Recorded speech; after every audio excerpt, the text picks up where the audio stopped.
ప్రకృతి సహజసిద్ధంగా లభించే నీర ఎన్నో ఔషధ గుణాలు కలిగినదిగా, ఎన్నో జబ్బులకు మందుగా పనిచేస్తుందని, అలాంటి నీరాను హైదరాబాద్ నగర ప్రజలకు అందించడానికి గత ప్రభుత్వం పైలట్ ప్రాజెక్టును చేపట్టి నెక్లెస్ రోడ్లో నీరా కేఫ్ను ఏర్పాటు చేయడం జరిగిందని మాజీ మంత్రి శ్రీనివాస్ గౌడ్ తెలిపారు. సోమాజిగూడ ప్రెస్ క్లబ్లో జరిగిన సమావేశంలో ఆయన మాట్లాడుతూ, తెలంగాణకు సంబంధించిన సంస్కృతి సాంప్రదాయాలను కాపాడాల్సిన కాంగ్రెస్ ప్రభుత్వం కక్ష కట్టి నీరా కేఫ్ను ప్రైవేట్ పరం చేయడానికి ప్రయత్నిస్తుందని ఆరోపించారు.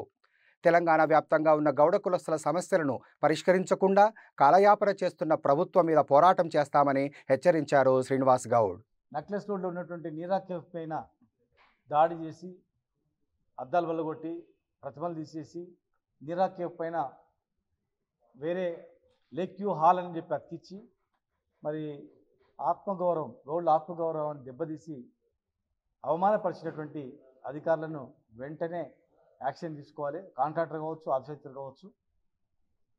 నీరా ఉత్పత్తి చేసి ప్రజలకు తాగిపించింది గౌడ్లు తాగరు నీరా. ఒక దివ్య ఔషధంగా అనేక రకాల జబ్బులకు తక్కువ అవుతుందని చెప్పి ఎన్ఐఏను, ఐఐసిటి అనేక పరిశోధన సంస్థలు చెప్పినవి. ప్రజల యొక్క ఆరోగ్యాన్ని కాపాడడానికి ఆనాడు ఆరోగ్యమైన డ్రింక్ పసిపిల్లలకు అమ్మ తల్లి పోసినా కూడా వాళ్ళకు తాపేది, బాలింతలకు తాపేది.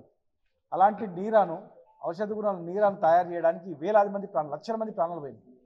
ఒక నీరాను రెడ్డి తాగుతాడు, యాదవ్ తాగుతాడు, ముద్రా తాగుతాడు, అన్ని కులస్తులు తాగుతారు. గౌళ్ళు తక్కువ తాగేది. మరి ప్రజల ప్రాణాలు ఆనాడు కాపాడినటువంటి వృత్తిని మళ్ళీ పునరుద్ధరణ చేసి జాతికి అంకితం చేసి ఈరోజు మంచి కేఫ్ పెడితే కేఫ్ని గౌడ్లను అవమానపరిచే రీతిలో ఇలా చేయడమే కాకుండా మరి గత ప్రభుత్వం ఇచ్చిన హామీలు మర్చిపోయింది. మేము సమయం ఇచ్చినాం, గౌడ సోదరులందరూ కూడా ధర్నాలు చేద్దాం, గొడవ చేద్దామంటే కొంచెం సమయం ఇద్దామని మేము ఆగినాం. కానీ ఇలా మేము ఆగినందుకు మా గుండెల మీద తన్ని మమ్మల్ని అవమానపరిచే రీతిలో ఇలా నీరా కేఫ్ని విధ్వంసం చేసి టెండర్ పిలిచి వేరే వ్యక్తులకు ఇవ్వడానికి ప్రయత్నం ఇచ్చారు. ఇది గీత పారిశ్రామిక సహకార సంఘం బీసీ కార్పొరేషన్ ద్వారా ఆ నిధులతో నిర్మించింది. దీంట్లో ఎవరికీ అధికారం లేదు. మేము ఎన్నిసార్లు చెప్పినా ఇలా వాళ్ళు మళ్ళీ అదే పని చేసిండ్రు. అందుకే ఈరోజు ఈ నెల 17 తారీఖు నాడు మహాధర్నాను మేము నిర్వహించబోతున్నాం. వేలాది మంది స్వచ్ఛంద రావడానికి సిద్ధమవుతున్నారు.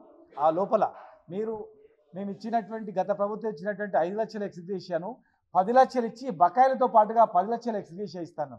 వెంటనే ఈ సంవత్సర కాలంలో చనిపోయినటువంటి కార్మికులకు 10 లక్షలు మీరు ఇచ్చిన మాట ప్రకారం 10 లక్షల ఎక్స్గ్రేషియా ఇవ్వాలని మేము డిమాండ్ చేస్తూ ఉన్నాం. సర్వేయ పాపన్న జిల్లా జనగామకు ఇస్తామన్నారు, ఇచ్చిన మాట నిలబెట్టుకోవాలని అడుగుతా ఉన్నాం. 20% వైన్ షాప్ల రిజర్వేషన్ ఇస్తామని ఇమ్మీడియట్గా జియో ఇష్యూ చేయాలని అడుగుతా ఉన్నాం. సర్వే పాపన్న స్టాచ్యూ గత ప్రభుత్వంలో జియో ఇచ్చడం, నిధులు కేటాయించడం, ట్యాంక్ బండ్ పైన విగ్రహాన్ని ఏర్పాటు చేయాలని మేము డిమాండ్ చేస్తూ ఉన్నాం. ఇవే కాకుండా అక్రమంగా కేసులు పెట్టి బనాయిస్తున్నటువంటి దాన్ని అరికట్టాలని చెప్పి 500 కోట్ల విలువైన భూమి కోకపేటలో ఇచ్చినటువంటి భూమిలో వెంటనే గౌడ భవనాన్ని నిర్మాణం చేయాలని చెప్పని ఈ నీరా కేంద్రాలు నందనంలో కూడా మేము కంప్లీట్ చేస్తాం. బిల్డింగ్ గతంలో 1 ఇయర్ అయింది. అవన్నీ బెల్లము రకరకాల ఉత్పత్తులు తయారయ్యేవి. దాన్ని వెంటనే సందర్శించి కట్టినటువంటి బిల్డింగ్ ఓపెన్ చేయాలి. సర్వేలో కానీ అదేవిధంగా చారుకొండల 5 ప్రాంతాల్లో మేము శాంక్షన్ చేసినాం, బిల్డింగ్ కూడా కంప్లీట్ అయినాయి. వాటిని పరిగణలోకి తీసుకురావాలి.